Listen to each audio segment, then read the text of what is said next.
नमस्कार, मैं आशीष राठौर आपका स्वागत करता हूं फिर से एक बार।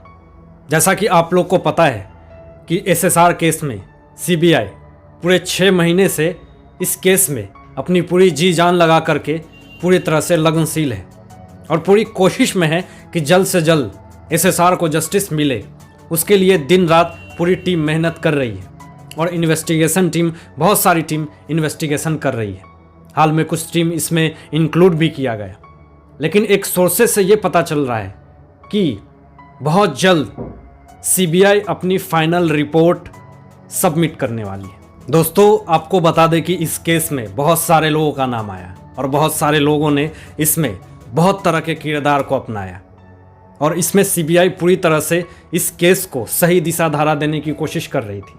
जो क्राइम प्लेस था वहाँ पे जा कर के फिर से क्राइम सीन को रिक्रिएट किया और वहाँ पे जा कर के सातिर तरीके से जितने लोगों ने इस केस को अंजाम दिया उसको पकड़ने के लिए डिजिटल तरीके से सारे लोगों को पकड़ने की कोशिश हो रही है। जल्द से जल्द सीबीआई अपना फाइनल रिपोर्ट सबमिट करके और बहुत जल्द उस कातिल का नाम सामने आएगा।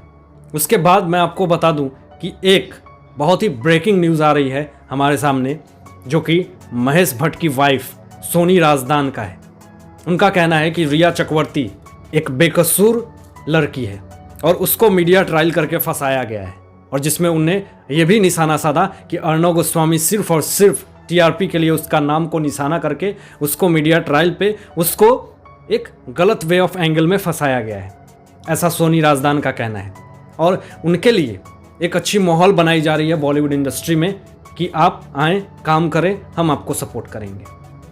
सोनी राजदान ने यह भी कहा कि उस बेचारी लड़की को, बेसहारा लड़की को, जो जिसके साथ ये सारी चीज़ें नहीं होनी चाहिए थी, वो सारे लोग उसके पीछे पड़ के उसको 1 महीने तक जेल में भी रखा गया।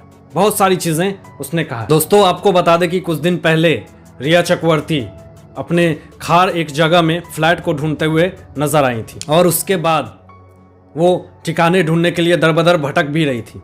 अब हाल में सुनने में यह भी आ रहा है कि उनके फिल्म चेहरे रिलीज पे एकदम अटकी हुई है, यानी कुछ दिनों में रिलीज होने वाली है चेहरे फिल्म, जिसको बायकॉट करने की मांग पूरे देश और दुनिया से पूरे सर चढ़ कर बोल रहा है। हर एक इंसान की मांग है, ट्विटर पे ट्रेंड कर रहा है कि चेहरे अगर मूवी आएगी तो इस फिल्म को बायकॉट करा जाएगा। रूमी जाफरी, जो कि चेहरे फिल्म के डायरेक्टर हैं, उनका भी अच्छा खासा सपोर्ट है और महेश भट्ट की वाइफ सोनी राजदान, वो पूरी तरह से उसके लिए एक अच्छा माहौल क्रिएट कर रही है बॉलीवुड इंडस्ट्री में, ताकि रिया चक्रवर्ती अगर बदनाम होती है तो फिर से पूरा बॉलीवुड इंडस्ट्री बदनाम हुआ, जिस कारण से पूरा बॉलीवुड इंडस्ट्री ये सोच रहा है कि किसी तरह रिया चक्रवर्ती बदनाम ना हो और पूरे बॉलीवुड इंडस्ट्री में फिर से वो काम करे और फिर से एक अच्छी दुनिया बसे और हमारा जैसा कुकर्म कार्य चल रहा है बॉलीवुड इंडस्ट्री में वो चलता रहे और दुनिया के सामने कुछ ना आए। एसएसआर के पिताजी और उनकी बहन श्वेता कृति और उनके फैमिली के जो भी टीम मेंबर हैं,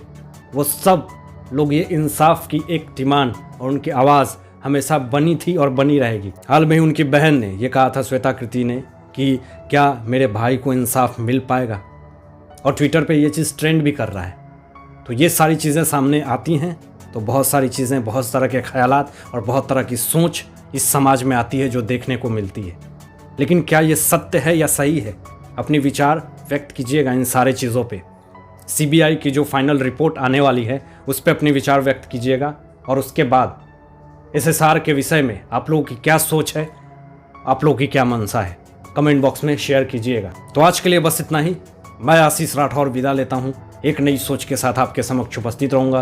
तब तक दीजिए इजाज़त, अपना ध्यान रखिएगा, ख्याल रखिएगा। Thanks for watching my videos.